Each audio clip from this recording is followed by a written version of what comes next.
we are here with Toilynn O'Neal, who is a part of the Robert O'Neal Multicultural Arts Center and has played a huge role in helping fundraise for the reopening of the theater. So thanks for sitting down and chatting with us today. Yes, thank you.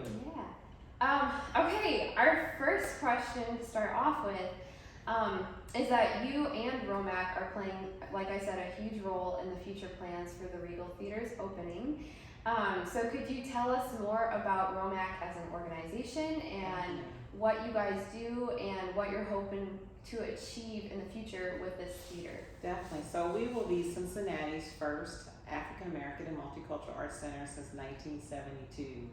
Awesome. The first one was called the Art Consortium, and it was also down in this neighborhood a few blocks up, and that existed for almost 30 plus years, and it served its purpose after the riots in Cincinnati in the 1960s. There were some federal funds put into each neighborhood to rebuild it after the riots of the 60s, and Cincinnati played a huge role in being one of those communities that was very impacted by that, Avondale and the West End. And so this organization, the Art Consortium, came out of that. My dad, Robert O'Neal, and a gentleman named Robert Harris were two local community members who were involved in this process with the city and leadership to develop these programs in Cincinnati, and one of them was the Art Consortium. So I grew up with that organization from the 70s to the early 2000s. I worked for that organization when I came home from Ohio State, and it was Cincinnati's only African American arts organization at the time.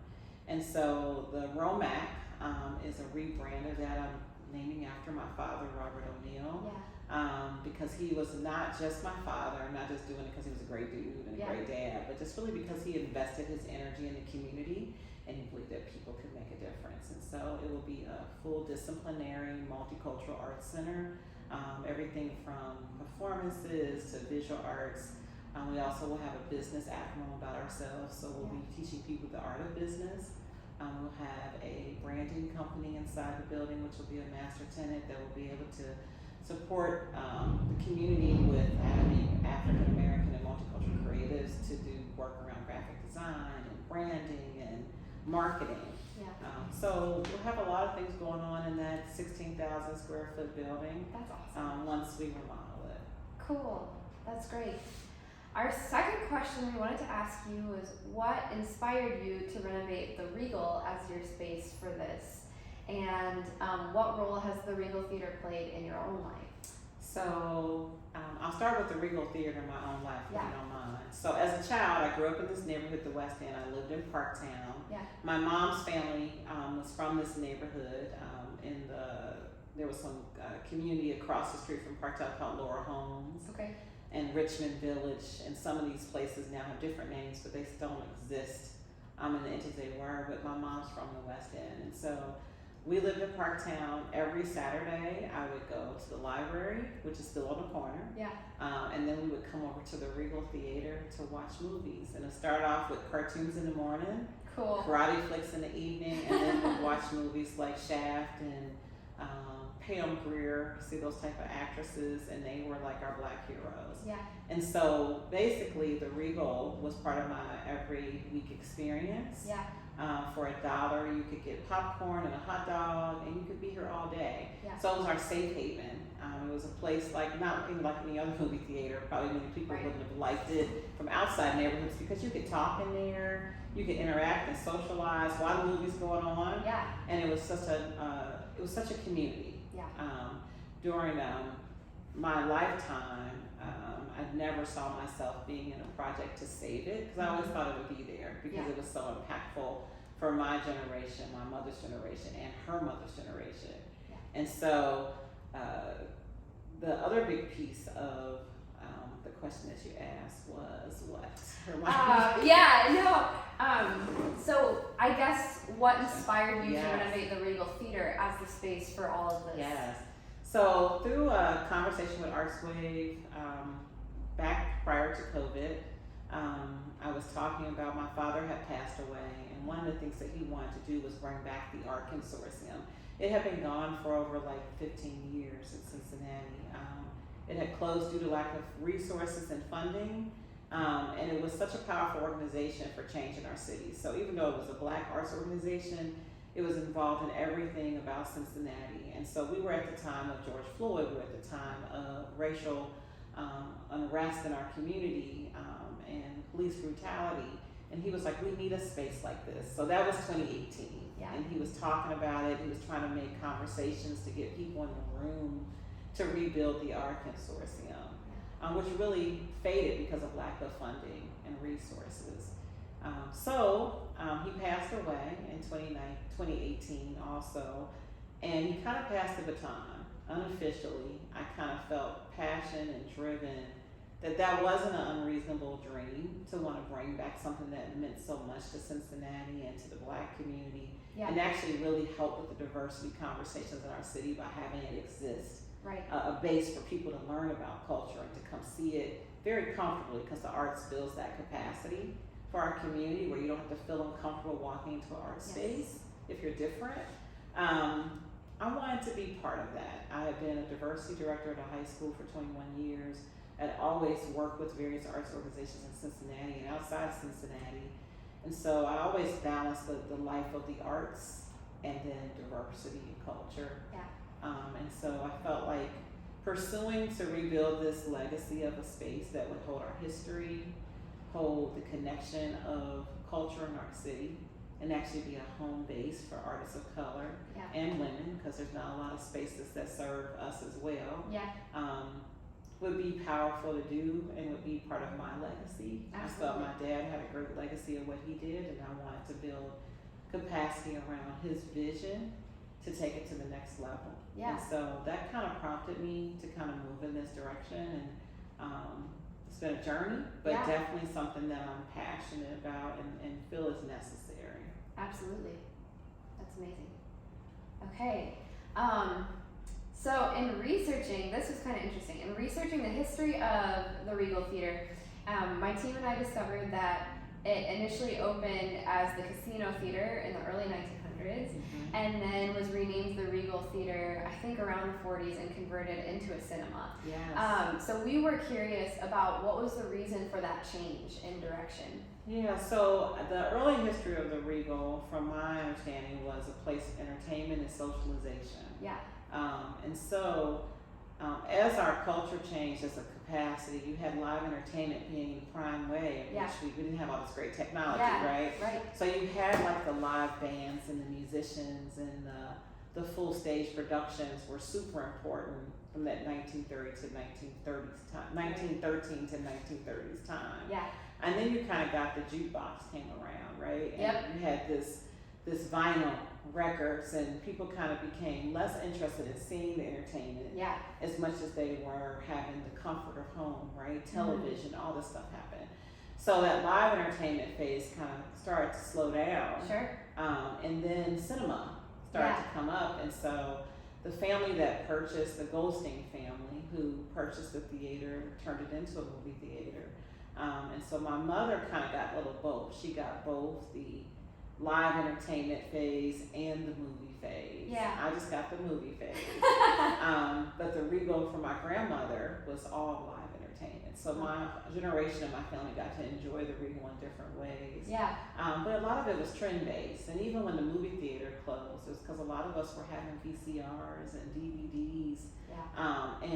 And going to the larger cinemas in the other communities where they were more capacity and more fanfare, right? Yeah. So a lot of the community neighborhood theaters started to die out because there was 3 theaters down here in the West End. So you had the Regal, you had the Roosevelt, and then you had the Imperial.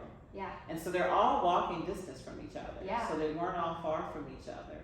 So it's kind of one of those things that I think the West End was always a walking community. Yeah. And so it was accessible. Yeah. And so people started to kind of get cars and started to go further out. So yeah, the times made things change. Yeah. That kind of segues into another question we had. So we noticed in our research that there were a number of theaters, like you mentioned, around the area and in Cincinnati. And since then, so many of them have closed down, and the Regal is kind of, I mean, there's this push to give it a second life. Yes.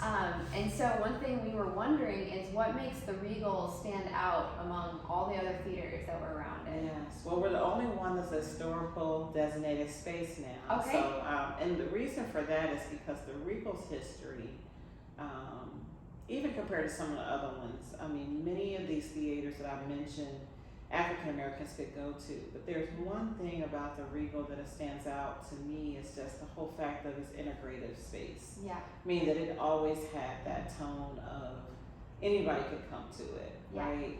It became the West End's premier theater because of the type of talent it brought, as well as the films it would bring into. So it wasn't always bringing what I call the B films. It was bringing some of the movies that were right at the other showcases for a minute. And so, and I do think the history of the building itself, many of the other buildings, their architectural design wasn't as unique as the Regal. Yeah.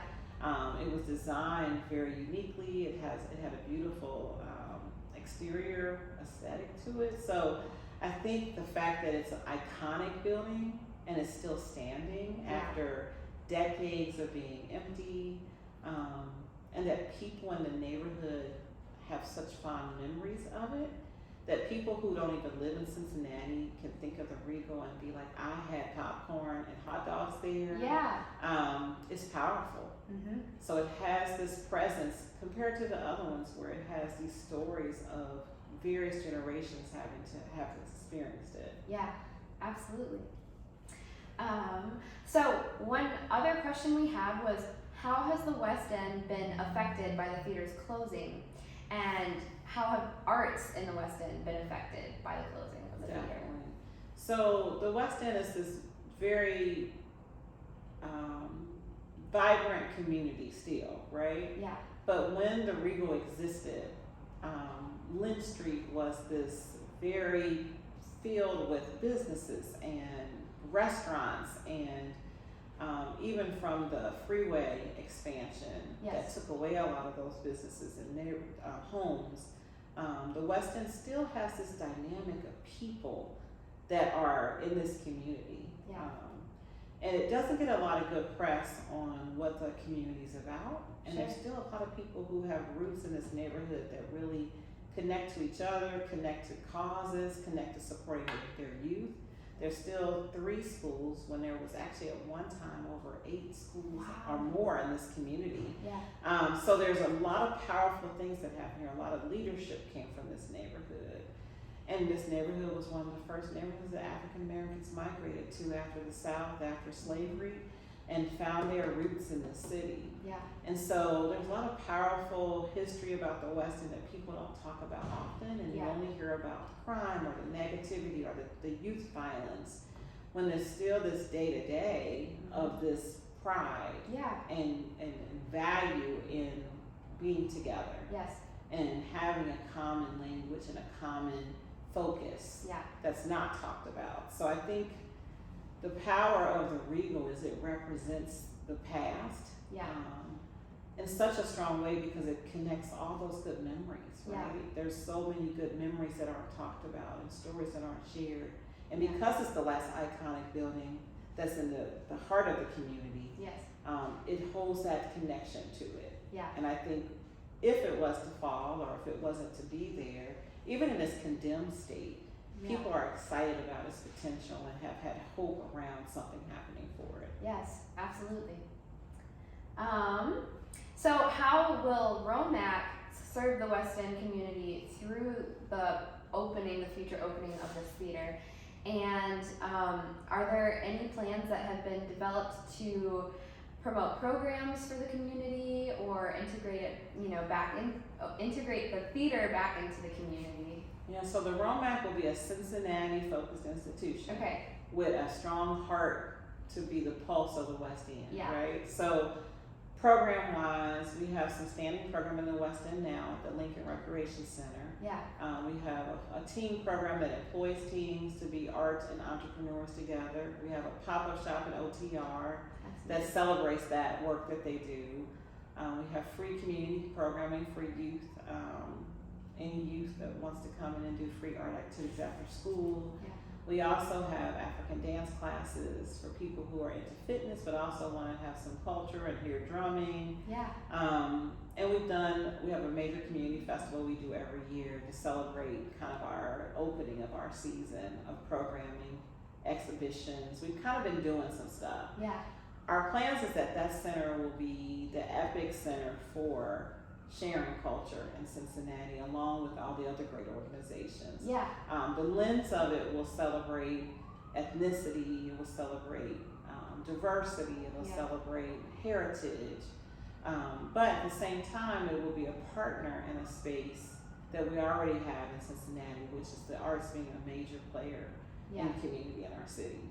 And so we look at that space as not just being a beautiful building to come and see an event. It'll be an accessible building for people to rent, to use for events. It'll have a 410 seated space for activities, concerts, plays, performances, but it'll be a partner in Cincinnati around equity, diversity, and social justice, as well as art. Yeah, absolutely.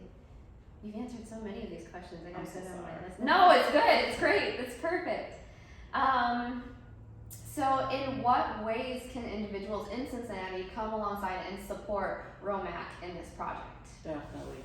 So 2 major things happening right now is that we're in need of capital. We are in the midst of a capital campaign to raise $15 million. Most of that money will come from tax credits and other resources that we don't need the community to support, but we need dollars. Yeah. We need to raise about $4 million. We have about $1.2 million in. Yeah. And we actually need to save the roof. So we have a Raise the Roof campaign that's starting this month through the holiday time, because the roof, of course, the building is decades old. Yes. Needs to be repaired. And I don't know much about construction and development on that level, but I didn't realize how important the roof is. Yes.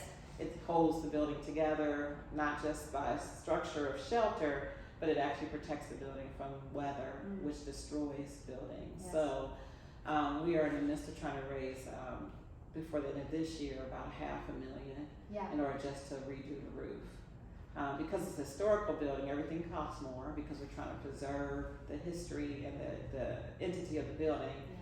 So money is one thing we need, and we're not talking about everybody giving millions. We just need people to give dollars. So any dollar works, from dollar to millions of dollars. The other thing is we need advocacy. We need people to speak about the project, talk about the project, come to our pop-up shop at 1323 Vine, meet our young people, see their work, promote this out in the community. This is a cause that we need to have happen in Cincinnati. Yes. Because advocacy and growth around what our city needs to be really a great city. Hamilton County is obviously a great city. Yeah. We have many great things in this region, and we want to make sure that everybody is included and that all voices are able to be at the table, and this site will help to do that. And thirdly, we need people to participate. We have programs, we have activities that we would love to have people from all over the city be part of. We want people to see the West End in a different light. We want people to see how their engagement can make change and can grow things. And so we're really looking at this is not just a Black place, it is our place that's just sharing a piece of culture that needs to be part of all of our culture. So I look at us being truly a space of inclusivity and also building capacity around culture and history. And so we need that all those 3 things are the top 3 things we need. Absolutely. I think one of my last questions, we've been talking a lot about the arts and about the importance of the arts. In your own career, in your own life, how have you seen the arts change and shape communities and change and shape the people in the communities, and what makes it that important? So I often believed that the arts when I was younger was just for fun. My dad was a community artist. He used art to change many people's minds about race. He used arts to build capacity around community-based projects. Yeah. He used art to support homeless people, to find residency by coming to his art center and having talks with them and using the arts as a tool to get them to relax, to share. So I saw him use arts in a lot of different ways, and I thought for a long time it's just about fun. People do arts for fun. I never really saw arts as valuable as a career. Yeah.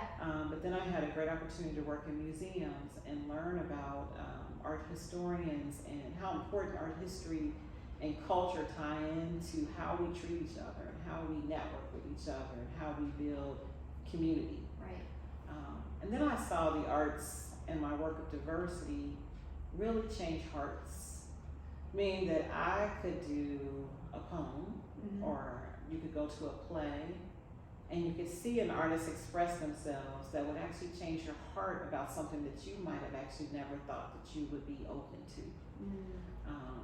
Particularly around our social justice issues, I've seen the arts really mend spaces and actually allow people to hear differently or see differently depending on how they interpret what they're getting.